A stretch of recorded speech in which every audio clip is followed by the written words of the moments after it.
Bismillahirrahmanirrahim. Assalamualaikum warahmatullahi wabarakatuh. Kita akan memasuki materi PPh pasal 21. Apa itu PPh pasal 21? Yaitu pajak penghasilan yang sehubungan dengan pekerjaan, jasa, dan kegiatan yang dilakukan oleh wajib pajak orang pribadi subjek pajak dalam negeri. Di mana penghasilannya berupa pekerjaan atau jabatan di satu pemberi kerja, atau tentang jasa, kegiatan di mana dilakukan oleh subjek pajak orang pribadi. Atas apa? Bisa gaji, bisa upah, bisa honorarium, tunjangan, pembayaran lain dengan nama dan atau bentuk apapun. Oke, kalau untuk dalam negeri itu subjek pajak dalam negeri. Kalau untuk subjek pajak luar negeri itu masuknya adalah PPh pasal 26. Jadi bisa bedain ya, pasal 21 untuk dalam negeri, pasal 26 untuk subjek pajak luar negeri. Siapa yang memotong PPh pasal 21 atau 26? Yang pertama, pemberi kerja yang terdiri dari orang pribadi dan badan. Yang kedua, bendahara atau pemegang kas pemerintah. Yang ketiga, dana pensiun. Yang keempat, orang pribadi yang melakukan kegiatan usaha atau pekerjaan bebas serta badan. Dan yang terakhir adalah penyelenggara kegiatan. Kenapa PPh 21 itu pemotongan? Karena ini sifatnya adalah withholding system. Oke, withholding system. Di mana withholding system ini ya, tadi saya bilang tidak dipotong pajak atau memotong ya. Memotong pajak atas penghasilan yang diberikan.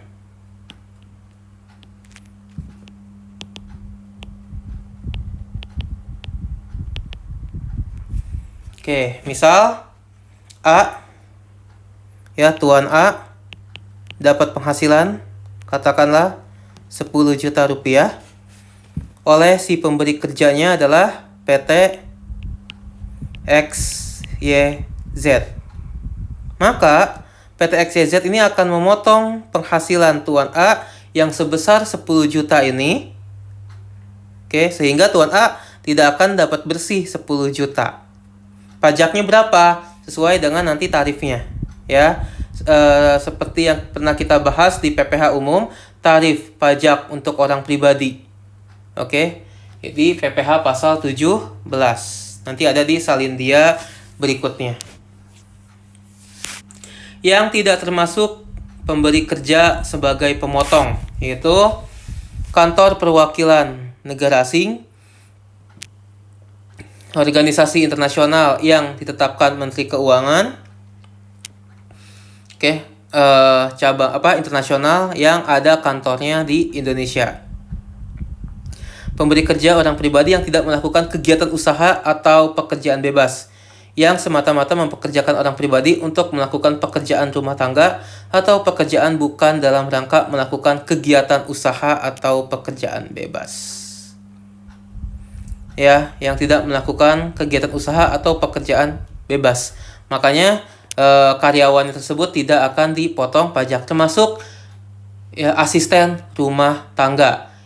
Ya, kalau kalian punya asisten rumah tangga, kalian memberikan penghasilan setiap bulannya, maka kalian tidak diwajibkan untuk memotong pajaknya. Oke. Siapa penerima penghasilan yang dipotong PPh pasal 21 atau 26? Itu bisa pegawai, penerima uang pesangon, pensiun atau uang manfaat pensiun, THT, CHT termasuk ahli warisnya. Lalu bukan pegawai itu dia hanya memberikan jasa ke suatu pemberi kerja ya, dan sifatnya adalah tidak menetap. Oke, siapa aja? tenaga ahli, seniman, olahragawan, penasihat, pengajar, ya. Ini pengajar yang misalkan bukan pengajar yang tetap di suatu kampus ataupun di sekolah ya, tapi misalkan guru les, kayak gitu. Lalu pengarang, peneliti, pemberi jasa, dan lain sebagainya. Lalu ada peserta kegiatan, peserta lomba, peserta rapat, termasuk narasumber, ya. Narasumber workshop, narasumber talk show, dan seterusnya. Penghasilan yang dipotong PPh pasal 21 atau 26. Kalau tadi secara umumnya kita rinci kembali, ada penghasilan pegawai tetap baik teratur maupun tidak teratur, penghasilan penerima pensiun secara teratur, penghasilan sehubungan dengan pemutusan hubungan kerja, dan sehubungan pensiun yang diterima sekaligus, penghasilan pegawai tidak tetap atau tenaga kerja lepas, imbalan kepada bukan pegawai, dan imbalan kepada peserta kegiatan. Ya, ingat ya, ini jenis-jenisnya. Termasuk natura. Oke, sebenarnya natura itu ya bukan objek.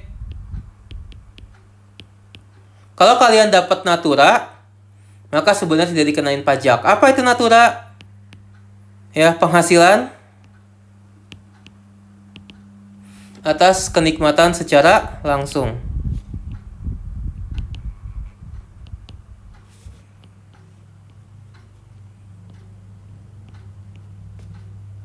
Oke.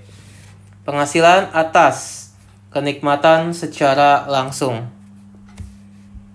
Apa saja? Tapi natura ini bisa menjadi objek pajak, ya, asal yang memberikannya adalah bukan wajib pajak. Oke, bukan wajib pajak atau bukan pemotong pajak. Ya. Wajib pajak yang menggunakan PPh final, misalkan perusahaan-perusahaan konstruksi, wajib pajak yang menggunakan norma penghitungan khusus. Ini biasanya yang pekerjaan bebas. Oke. Nah, Pak, contoh natura itu seperti apa? Misalkan, ya, kalian dikasih tempat tinggal, mes, dikasih pinjaman mobil antar jemput, oke, dikasih apalagi ya natura itu, atau misalkan ya tadi mes, tempat tinggal, kendaraan, atau mungkin dapat laptop untuk kegiatan operasional, ya, atau misalkan kalau dosen ngajar dikasih air minum, itu sebenarnya adalah natura dalam bentuk kenikmatan secara langsung. Apa saja penghasilan yang tidak dipotong PPh pasal 21? Pembayaran manfaat atau santunan asuransi kesehatan, kecelakaan jiwa, dwiguna, dan beasiswa. Nah, jadi kalau dapat asuransi itu tidak dipotong pajak. Oke. Lalu natura, nah tadi saya bilang, natura itu penghasilan yang tidak dipotong PPh pasal 21. Kecuali yang tadi ya, yang ini. Yang kedua natura, yang ketiga iuran pensiun kepada dana pensiun yang telah disahkan Menteri Keuangan. Kalau kalian membayar pensiun setiap bulan, ya, itu tidak dikenakan PPh 21 atau tidak dipotong PPh 21. Lalu ada zakat atau sumbangan, tidak dikenain. Lalu ada beasiswa sebagaimana dimaksud dalam pasal 4 ayat 3 huruf 1. Oke. Mungkin di antara kalian ada nih yang dapat beasiswa baik dari kampus ataupun dari swasta ataupun dari pemerintah, ya. Nilainya mungkin satu semester dikasih berapa, itu tidak dikenakan PPh 21. PPh yang ditanggung pemberi kerja atau pemerintah merupakan penerimaan dalam bentuk natura.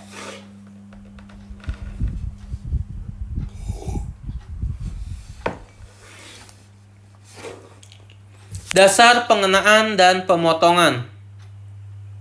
Ya, nanti kita akan jelaskan ya. Ini lebih detailnya nanti ya. Di salindia berikutnya, termasuk ada di sini nih. Oke. Tadi ya saya katakan bahwa ada banyak nih. Oke, ada banyak jenis penerima penghasilan. Nah, setiap penerima penghasilan ini ya konsep pemotongannya berbeda-beda. Oke, pegawai itu ada pegawai tetap, ada pegawai tidak tetap. Beda juga cara menghitungnya, ya. Bukan pegawai juga beda, peserta kegiatan juga beda cara menghitungnya. Maka kita lihat di sini, ya. Pegawai tetap, oke, cara menghitungnya. Mungkin saya akan mencatat saja di sini. Perhitungan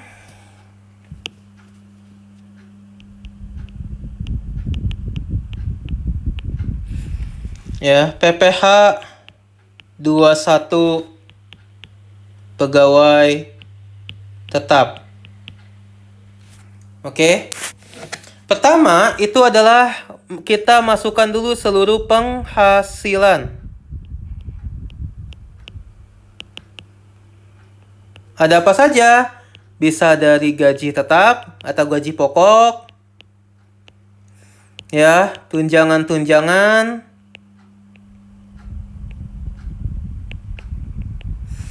Lalu ada premi asuransi yang dibayarkan oleh perusahaan, ya. Premi asuransi yang dibayarkan oleh perusahaan atau yang diberikan oleh perusahaan. Oke. Kalau premi asuransi itu sebagai objek pajak. Ya. Premi asuransi sebagai objek pajak asalkan dibayarkan oleh perusahaan, ya, maka masuk dalam perhitungan PPh plus 21 pegawai tetap.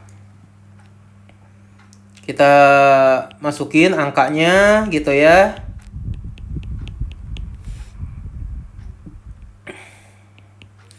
Oke, maka dapatlah penghasilan bruto.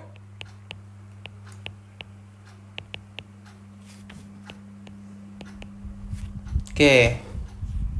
Lalu ada namanya pengurang. Ada apa saja pengurang? Ya. Pertama ada biaya jabatan, ya. Yang kedua ada iuran pensiun.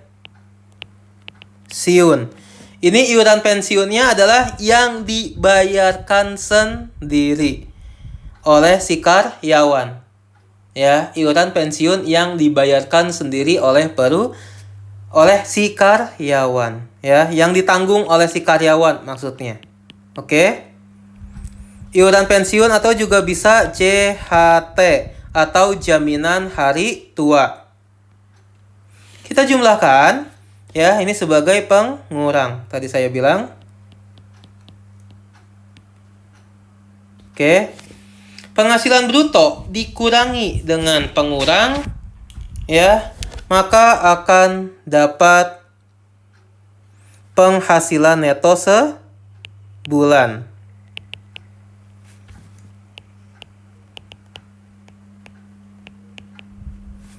Oke.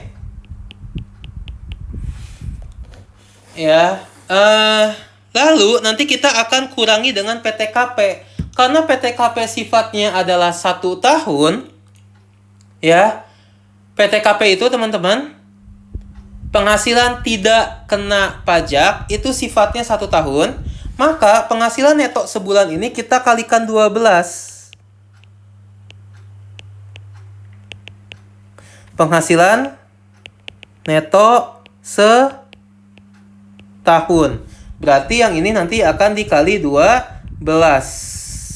Oke, hasilnya berapa di sini?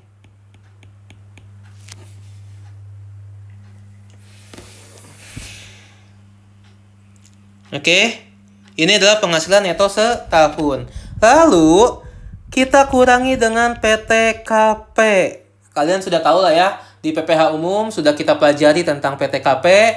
Ada untuk diri sendiri, ada untuk menikah bagi WP yang sudah menikah, dan juga ada tanggungan maksimal 3 orang 1 tanggungan 4.500.000. Kalau diri sendiri 54 juta, kalau menikah 4.500.000. Oke, nanti kalian uraikan ya. Dikurangi dengan PTKP, maka hasilnya adalah PKP atau penghasilan kena pajak.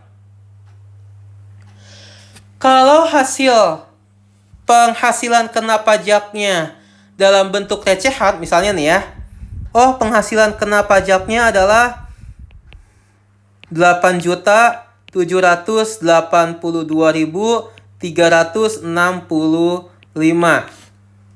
Maka ya, belakang rupiah ini kita dapat bulatkan, kita bisa bulatkan. Makanya menjadi PKP dibulatkan. Berarti berapa? 8.782.000. Seperti itu contohnya. Oke, tidak dinaikin ke atas, tidak diturunkan. Untuk yang 782-nya. Hanya menghilangkan recehannya menjadi triple 0. Ya. Oke. Setelah dapat PPh dibulatkan, maka kita mencari PPh terutang. Dengan menggunakan tarif pajak PPh orang pribadi yang ada 4 lapis itu. Tapi kalian lihat dulu lapisan keberapa yang akan dikenakan. Kalau misalkan ini nih ya, PPh yang dibulatkannya adalah 8.782.000. Berapa yang dibulatkannya? Berarti, kena berapa lapisan tarif? Hanya 1 lapisan tarif, yaitu 5%. Kali 8.782.000. Oke? Tapi, ya teman-teman, saya akan terus nulis. Karena tarif PPh orang pribadi ada 4 lapisan tarif. Biar kalian tidak lupa. Ya, ini anggaplah ini kali berapa. Ini kali berapa. Ini kali berapa. Ini kali berapa ya. Hasilnya ini sekian. Ini sekian. Ini sekian. Ini sekian. Oke. Maka kita jumlahkan. Ini adalah PPh terutang 1 bulan. Ya. Oke.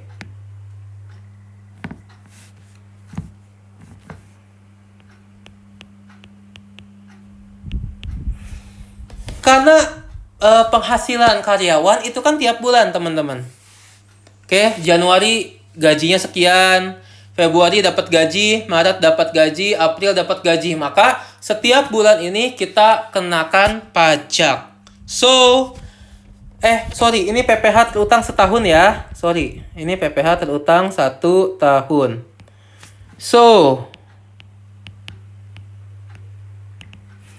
Ya, kita mencari PPh terutang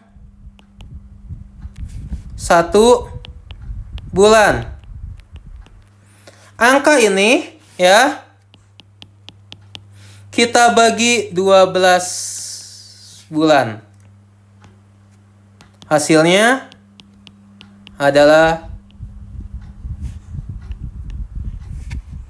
Cukup panjang teman-teman untuk yang pegawai tetap. Oke. Cukup panjang sehingga tapi kalau misalkan praktik ya, kita banyak latihan soal, kita banyak mengerjakan, insya Allah nanti kalian akan hafal sendiri bagaimana mencari atau menghitung PPh terutang untuk 1 bulan. Untuk menghitung PPh pasal 21 pegawai tetap ya. Kita lihat lagi, lumayan ya, panjang ya. Oke. Kita kembali lagi ke PPT. Ya. Nah, tadi saya bilang pegawai tetap ada gaji, penghasilannya ditambah dengan tunjangan, ditambah dengan premi asuransi. Dikurangi, ini saya ulangi ya, biaya jabatan. Nah, tadi saya belum ngasih tahu ke kalian bahwa biaya jabatan itu adalah 5% dari penghasilan bruto. 5% dari penghasilan bruto. Atau ini nih, 5% dari ini, teman-teman. Ya. Dimana maksimalnya adalah Rp500.000 sebulan atau Rp6 juta setahun. Oke. Misalkan karena kita lagi mencari bulanan, ya, anggaplah penghasilan brutonya ya 12 juta rupiah ya. Coba kita hitung. Kalkulator di mana ya? Oke. Anggaplah 12 juta rupiah penghasilan brutonya. Dikali berapa tadi? 0,05 atau 0,5%. Maka dapatnya adalah 600.000. Oke, sehingga biaya jabatan yang diperbolehkan adalah 500.000. Ya, biaya jabatan yang diperbolehkan adalah 500.000. Bagaimana kalau penghasilan brutonya adalah katakanlah 3 juta?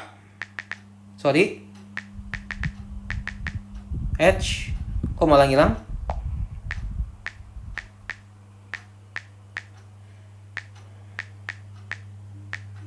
Maka biaya jabatannya adalah 150.000.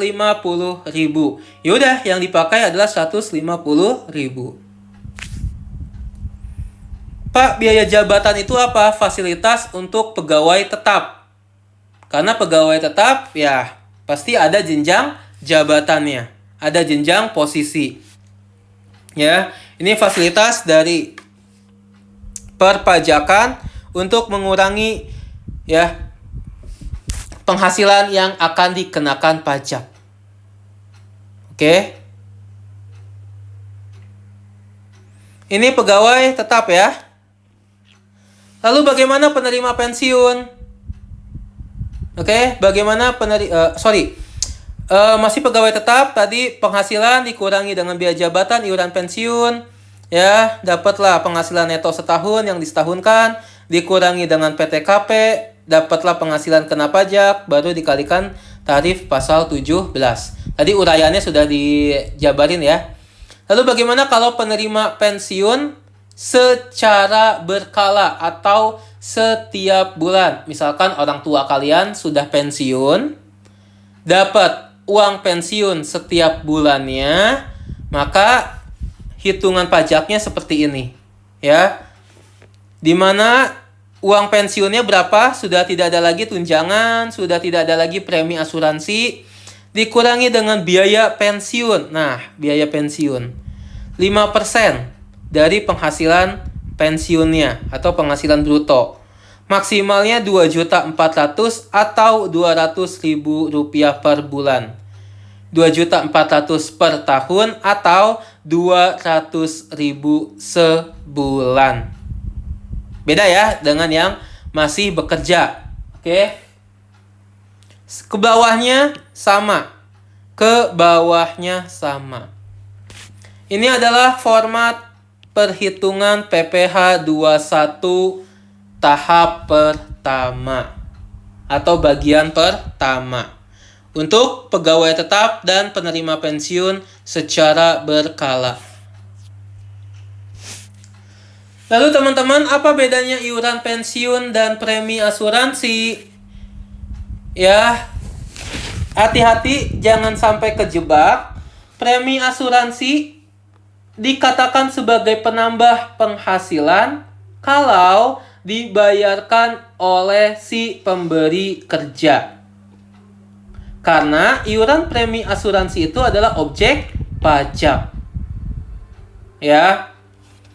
Kalau dibayar sendiri sama si pegawai, maka dibayar sendiri atau ditanggung sendiri ya, maka itu tidak dimasukkan sebagai penambah penghasilan atau sebagai pengurang. Beda kasus. Iuran pensiun. Teman-teman, iuran pensiun itu bukan objek pajak. Maka kalau dibayar sama perusahaan, dia tidak menambah penghasilan dalam perhitungan PPh 21. Tapi kalau dibayar sendiri oleh si karyawan, ya, maka itu sebagai pengurang. Oke, sebagai pengurang. Ya. Nah, itu intinya ya. Jadi saya ulangi, kalau iuran pensiun bukan objek pajak. Tapi nanti kalau dapat pensiun nih teman-teman ya, kalau dapat uang pensiun, kalau udah cair uang pensiunnya, itu baru objek pajak. Beda halnya dengan asuransi. Kalau asuransi preminya adalah objek pajak, tapi pada saat pencairan asuransi tersebut bukan objek pajak. Ya, semoga jelas. Kalau masih bingung, silakan nanti tanyakan di grup ya, Telegram. Nah, ini tadi kalian sudah tahu lah ya PTKP itu seperti apa, tidak perlu saya jelaskan lagi. PTKP untuk karyawati ya, kalau dia belum menikah tapi ada tanggungan, silakan berhak mendapatkan ya PTKP atas tanggungan. Tapi kalau dia sudah menikah, maka tanggungan tersebut ke suaminya. Kalau si karyawati punya suami tapi tidak bekerja, tidak punya penghasilan, ya, dan dibuktikan dengan surat pernyataan dan juga surat dari kelurahan,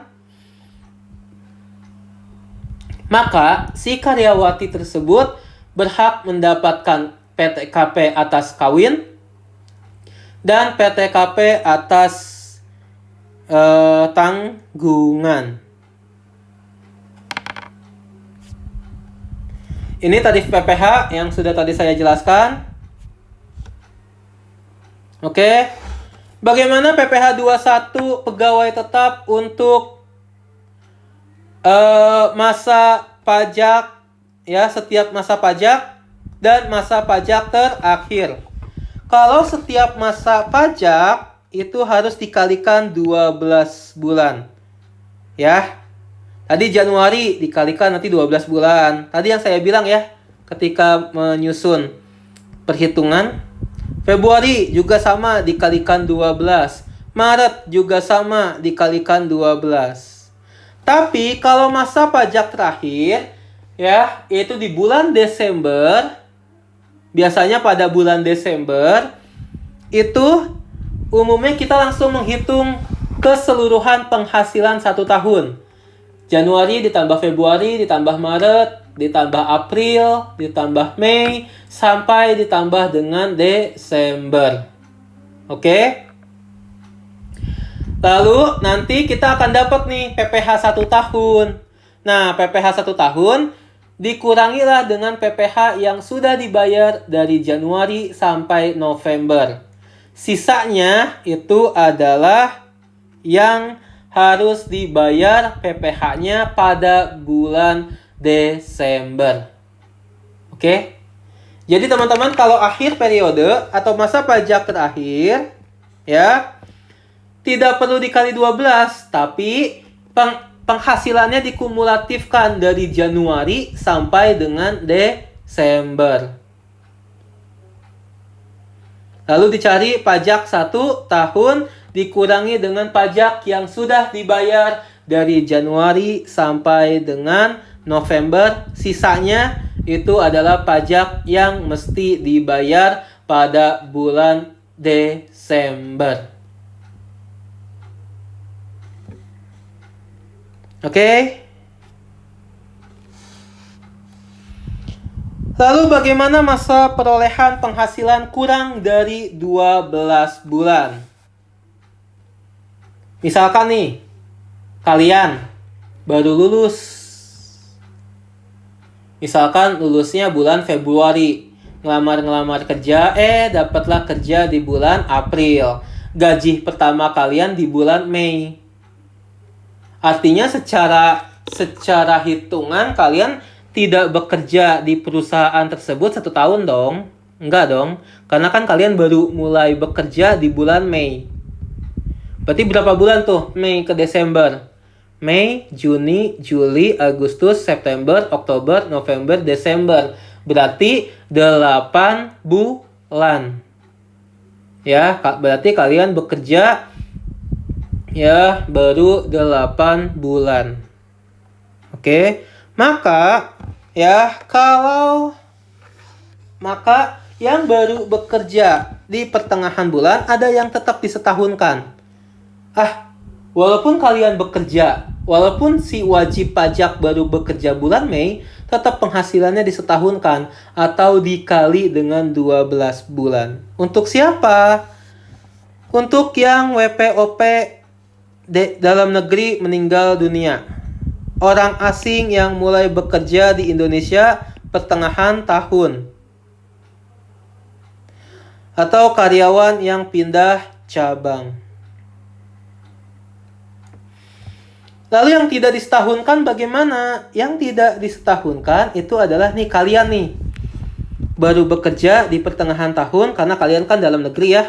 WPOP dalam negeri.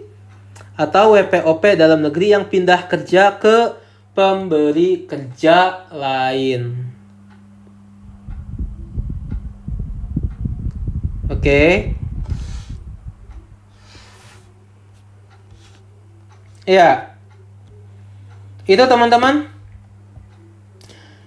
Untuk saya baru 1 ya metode yang saya jelaskan. Oke.